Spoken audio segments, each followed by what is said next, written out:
Hello, my name is Laura Mosqueda, and I'm delighted that we can show you what the next phase of your training could look like. Keck School of Medicine, we pride ourselves on challenging paradigms and thinking outside of the box. The amount of exposure that we get as students at LA County and Keck and all these different sites is incredible. The training you get here is as hands-on as it could be. Good morning, Mr. Reed. Oh, do you have the CT scan? Yeah. Let's pull up that CT scan. So this is the CT scan for the first day. We take on the toughest challenges, the toughest cases. We take on the biggest questions for research to try and make a difference and improve human health. We are smack in the middle of it all, right here in this health sciences campus.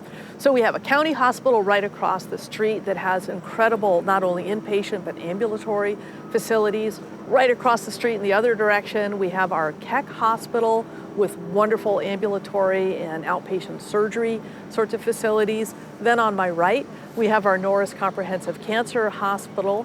And then just across the street, we have our major research buildings too. This one is unique because it's for cranioplasty. Research and education are really the foundations upon which everything else at the School of Medicine is founded on. You have multitudes of opportunities to do bench work, clinical research, translational research, and really take your work from the bench side to the bedside. Hello. Hi, Lauren. How are you doing? I'm well, thanks. This week, in fact, we've had a sickle cell patient, an aplastic anemia patient who came for treatment. We get TTP patients. We have 3 to 5 autologous stem cell transplant patients on at any given time. I've been here 44 years, and there's 2 common foundational principles. Number 1, patient interest supersedes self-interest. This is absolutely critical. Your levels are coming down, looking good. So you're thinking discharge? Yeah, I think you can go home today. The second is that this is a teaching center, and we talk about the very famous professors that are here to teach you. But the one thing everybody learns is that the master teachers are the patients themselves. And so, sir, we're going to show you what you actually had before and after. Okay? This is what you came in. Yes, that's what you came in with. Nearly locked out that entire lung, right? Yeah. Oh my gosh. You must have a passion. Part of your mission is to take care of the underserved. We are serving the underserved. We are serving those that are more socioeconomically advantaged. But essentially, you want to serve everyone and everybody and serve them the same, regardless of who they are. So who's our next patient? In here? Yep. Yes. These are the patients that, it's not just a pleasure to serve, it's an honor to serve. They're my people. I see myself reflected in the population. I really wanted to come back home in more ways than one. This could be my mom, this could be my dad, this could be my uncle. And no other place could afford me that opportunity besides here. It's been the most challenging and rewarding thing I've done in my life, being here. I've been pushed in ways that I didn't think were possible. We're looking for that spark in a person that's going to become a good physician who's going to put the patient first. Can we get Dr. Dix in here, please? Can we get some backup?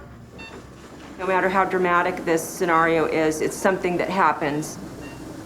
Patient just went non-responsive, her blood pressure dropped. We are pretty much in the ORs from day one. We do cases that other places just read about in textbooks.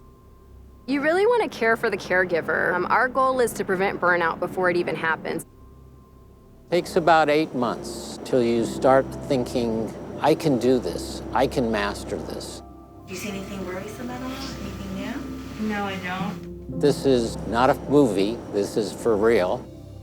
Can you show us 2 fingers? It's really important that not only do they listen to what the attending has to say, But equally important, the attending needs to listen to what the resident has to say. Show me where your pain is. We're here to learn. There's no dumb questions ever. We really want an inclusive environment where you can be the thought and the change leader on our campus. If you come to USC, you will be part of a close-knit, collaborative Trojan community. It's so important to know that you're part of the Trojan family. That's not just a catchphrase here, it's something that we really mean. We care about the people who are here. We care about you after you leave. It's a lifelong commitment on our part.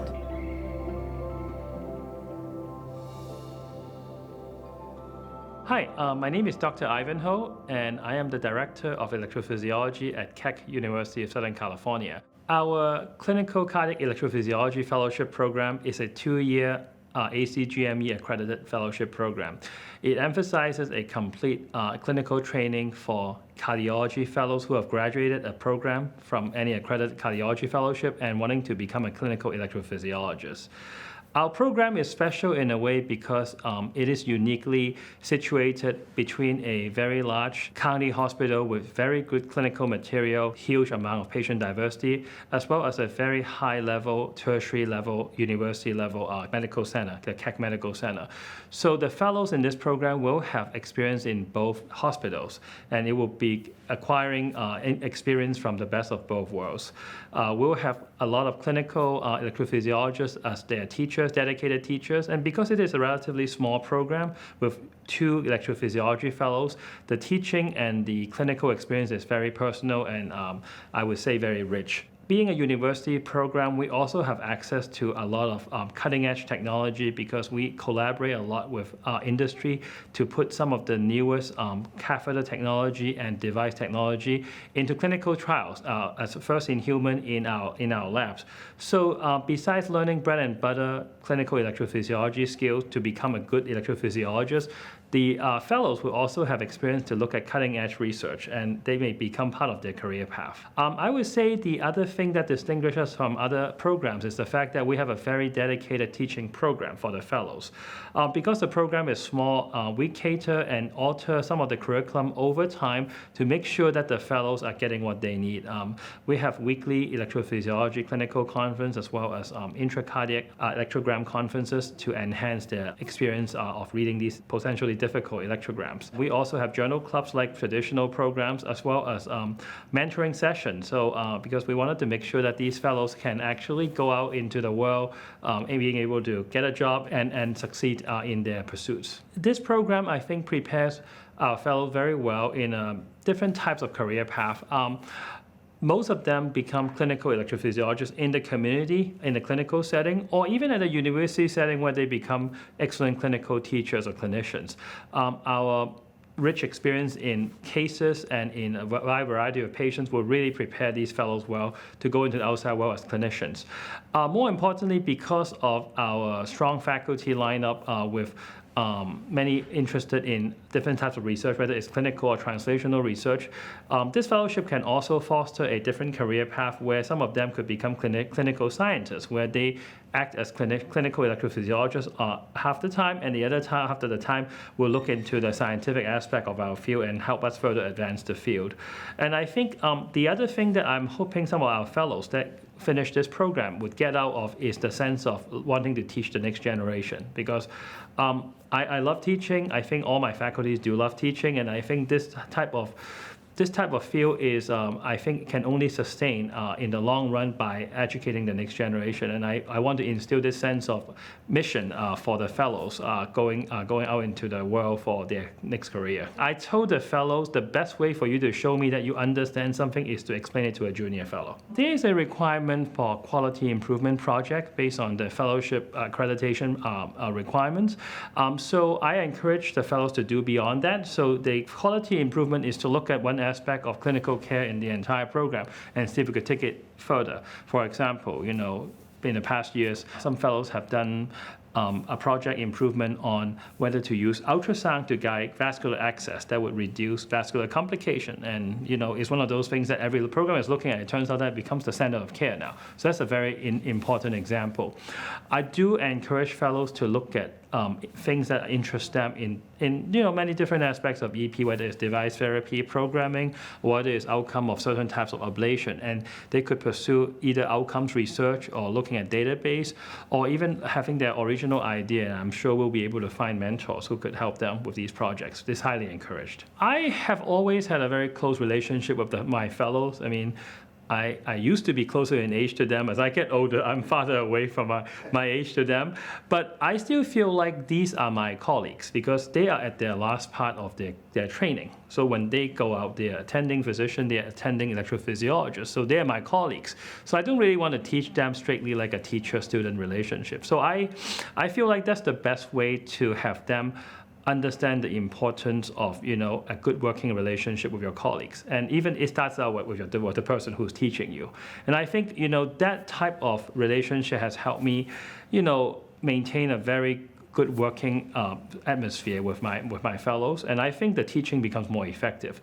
And some of the mundane, kind of grunt work that needs to be done will not be felt that way. Just kind of develop the work to be done. And I feel like I instill this type of kind of atmosphere as to my other faculty as well, and I think it has been successful. We have 3 other faculty that actively participate in this program. So Dr. Jacqueline Schwartz, Dr. Andrew Zadeh, and Dr. Tom Konechny. All 3 of them are full-time faculty at USC, and they're all clinical electrophysiologists. We're hiring 2 more junior faculty coming to join our department. One has already been hired, and he's arriving in December. His name is Dr. Junaid Zaman. He actually has a lot of research background, has a PhD from Oxford, and will be joining us from the UK, and will be becoming a clinical electrophysiologist with a research interest. And then we are recruiting the last one. We're still doing interview and identifying them. I think the most important thing about EP is it is a difficult subspecialty because it requires a lot of intellectual dedication. There's a steep learning curve coming from general cardiology and also long hours of procedures. So I think the most important thing is I have to see that person likes the material. I mean, he or she must like the subject because I don't think they could come in for any other reasons. So I think we are all doctors, we all want to take care of our patients, and I think the gratification in our field is that most of our procedures can actually fix and help patients. And I think I want the person coming in to actually enjoy that aspect as well. And I think obviously hardworking, being curious, and also being, I would say, a little tech savvy because technology is a big part in electrophysiology. So that person must also be open and receptive to be an early adopter for technology because that's how this field improves significantly. So I think those are the attributes I look for, and obviously she must be a nice person, easy to work with. Once you've done a residency or a fellowship here, you are ready for the next phase of your career. And that might be going into clinical practice, it might be going into academia, it might be going on for more training. Whatever it is, be assured that you are going to be the most well-prepared person possible for that next part of your career.